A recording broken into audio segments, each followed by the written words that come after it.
Hello दोस्तों, स्वागत है आपका इस बार कोचिंग सेंटर में। तो गाइस आज की वीडियो में हम पढ़ने वाले हैं क्लास 12th की पॉलिटिकल साइंस, जिसका चैप्टर नंबर है 7 और चैप्टर का नाम है वैश्वीकरण। तो इसका जो पार्ट 1 है हमने ऑलरेडी अपलोड कर दिया है। ये इसका पार्ट 2 है। इसका पार्ट 3 भी बहुत जल्दी आपको मिल जाएगा।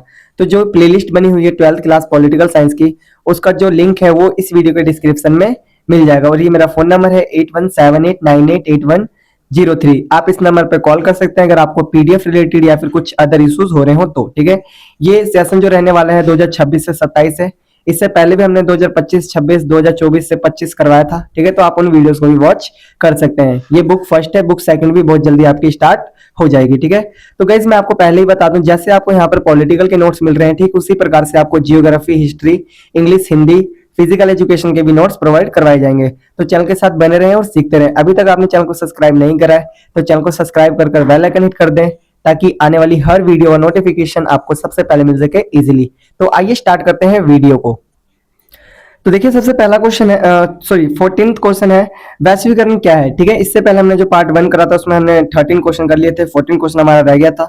तो अब हम स्टार्ट करें। ठीक है, वैश्वीकरण एक अवधारणा के रूप में मूल रूप से विचारों, लोगों, वस्तुओं और पूंजी का दुनिया के एक हिस्से से दूसरे में प्रवाह है। देखो, जो वैश्वीकरण है ना, वैश्वीकरण का मतलब होता है चाहे कोई विचार, चाहे लोग, चाहे वस्तुएं, चाहे पैसा, ये पूंजी एक जगह से दूसरी जगह जाती है ना, तो उसको हम क्या कहते हैं, वैश्वीकरण कहते हैं। ठीक है, क्या कहलाते हैं, क्या कहलाती है वो, वैश्वीकरण। ठीक है, जैसे कि आजकल के जमाने में आपने देखा होगा कि एक देश की करेंसी दूसरे देश में जाती है, एक देश के लोग दूसरे देश में जाते हैं। तो ये क्यों हो रहा है, बिकॉज ऑफ वैश्वीकरण। ठीक है, क्यों हो रहा है, बिकॉज ऑफ ग्लोबलाइजेशन के कारण। ठीक है, नेक्स्ट है आर्थिक वैश्वीकरण क्या है। क्वेश्चन नंबर 15 है, आर्थिक वैश्वीकरण क्या है।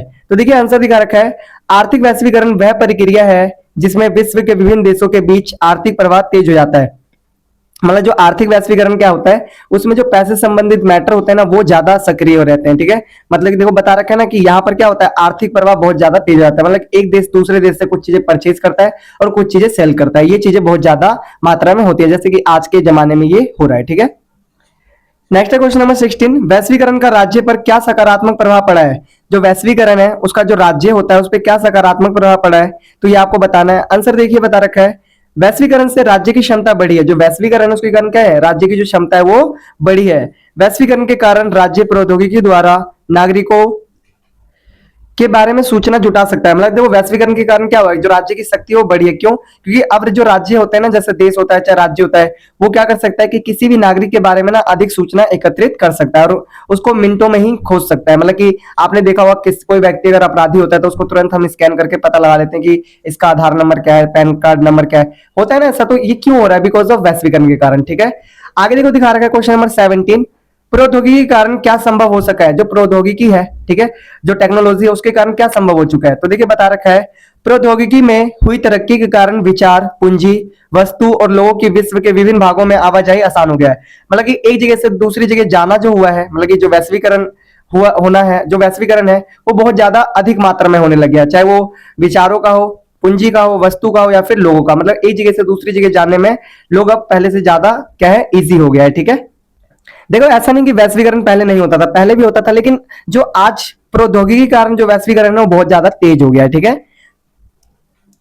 नेक्स्ट है क्वेश्चन नंबर 18, सकल घरेलू उत्पाद का क्या है। जो सकल घरेलू उत्पाद है वो है क्या, आइए देखते हैं। बता रखा है, सकल घरेलू उत्पाद एक दिए गए समय में राष्ट्रीय अर्थव्यवस्था के अंतर्गत वस्तुओं और सेवाओं का बाजार मूल्य या मौद्रिक मूल्य है। देखो सकल घरेलू उत्पाद का मतलब क्या होता है कि कोई भी वस्तु है ना, उसका जो मूल्य चल रहा है, जो बाजार में उसका मूल्य है, उसे हम क्या कहते हैं, उसे हम कहते हैं सकल घरेलू उत्पाद। ठीक है, नेक्स्ट है आपका संरक्षणवाद क्या है। संरक्षणवाद क्या है, भारत ने संरक्षणवाद की नीति को कब छोड़ा। देखो संरक्षणवाद क्या है तथा भारत ने इस नीति को कब छोड़ा, ये हमें बताना है।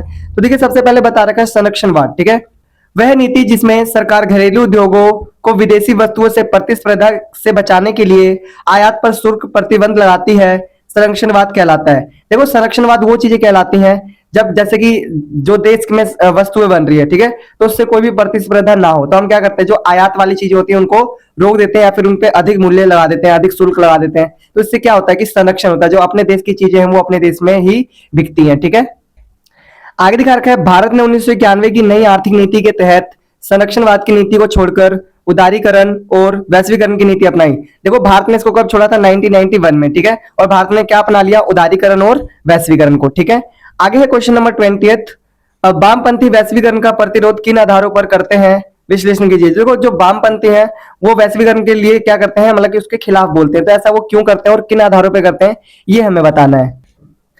आगे देखो दिखा रखा है आंसर, वैश्वीकरण से बहुराष्ट्रीय कंपनियों और पूंजीपतियों को अधिक लाभ मिलता है। देखो जो वैश्वीकरण है उससे क्या हो रहा है कि जो पूंजीपति लोग हैं, जो बहुराष्ट्रीय कंपनी है, उनको क्या मिलता है, अधिक लाभ मिलता है, जबकि गरीब और मजदूर वर्ग को नुकसान हो सकता है। जबकि गरीब और मजदूर वर्ग को क्या होता है, इससे नुकसान होता है। मेरा फोन नंबर है 8178988103। आप इस नंबर पे कॉल कर सकते हैं अगर आपको व्हाट्सएप पीडीएफ या फिर कुछ अदर इश्यूज आ रहे हो तो, ठीक है। दूसरा है, इससे आर्थिक असमानता और बेरोजगारी बढ़ने तथा छोटे घरेलू उद्योगों पर पड़ने की आशंका रहती है, मतलब खतरा बढ़ने की आशंका होती है। देखो बता रखा है कि जो बड़ी बड़ी कंपनीज है ना, वो क्या करती हैं, वो एक जगह से दूसरी जगह जाती हैं, जिससे क्या होता है, कई जो कंपनीज है उनमें क्या होता है कि कंप्यूटर वर्क होता है, तो जो मजदूर होते हैं उनकी जो जॉब है वो चली जाती है, जिसके कारण वो बेरोजगार हो जाते हैं, और इससे क्या होता है, आर्थिक असमानता बढ़ती है। साथ ही साथ जो घरेलू उद्योग है ना, उनपे क्या होता है, उनपे कहीं ना कहीं खतरा पड़ने की आशंका बढ़ जाती है, ठीक है। तो इस आधार पर क्या करते हैं, जो वामपंथी होते हैं वो इसकी आलोचना करते हैं, ठीक है। नेक्स्ट क्वेश्चन है आपका क्वेश्चन नंबर 21, कल्याणकारी राज्य का स्थान बाजार ले रहा है, इस परिवर्तन के कारण का विश्लेषण कीजिए। देखो बता रखा है कि जो कल्याणकारी जो राज्य होता था पहले, उसकी जगह कौन ले रहा है, अब बाजार ले रहा है। तो इस परिवर्तन के कारण बताने हैं, उसका विश्लेषण करना है, ठीक है। नेक्स्ट है क्वेश्चन नंबर, हाँ, तो क्वेश्चन आंसर दिखा रखा है, कल्याणकारी राज्य का स्थान बाजार लेने का मुख्य कारण वैश्वीकरण और उदारीकरण है। देखो जो कल्याणकारी राज्य का जो जगह ले रहा है बाजार, उसका मुख्य कारण है वैश्वीकरण और उदारीकरण। सरकार ने सार्वजनिक क्षेत्र और सरकारी नियंत्रण को कम करके निजीकरण तथा बाजार आधारित अर्थव्यवस्था को बढ़ावा दिया है। सरकार ने क्या करा है कि जो भाई सरकारी नियंत्रण हुआ करता था ना पहले, उसको कम कर निजीकरण तथा बाजार आधारित अर्थव्यवस्था को बढ़ावा दिया है।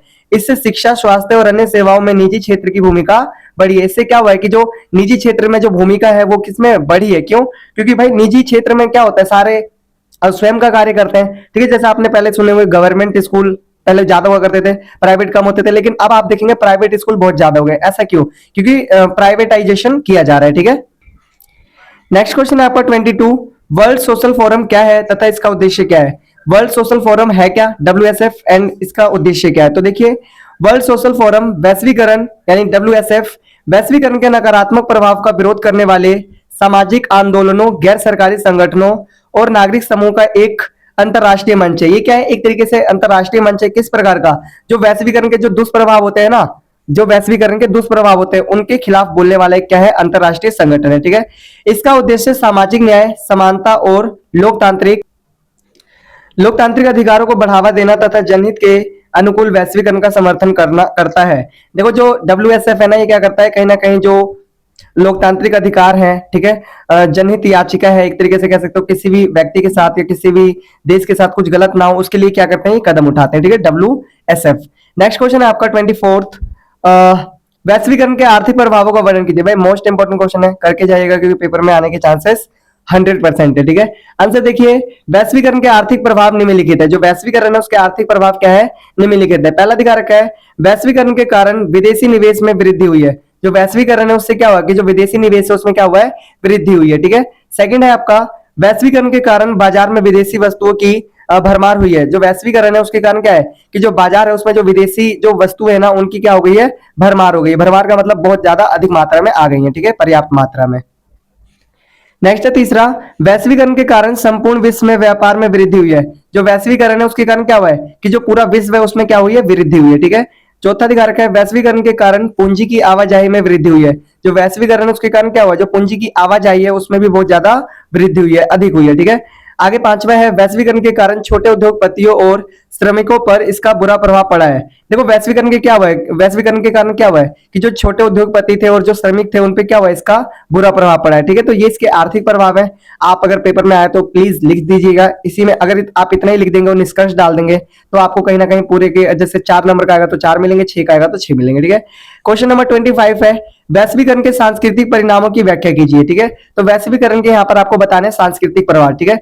तो इसका जो आंसर है वो मिलेगा आपको पार्ट 3 में, ठीक है। तो वेट फॉर पार्ट 3 एंड ये मेरा फोन नंबर है 8178988103 और इस नंबर पे कॉल कर सकते हैं अगर आपको पीडीएफ रिलेटेड या फिर कुछ अदर इश्यूज आ रहे हो तो।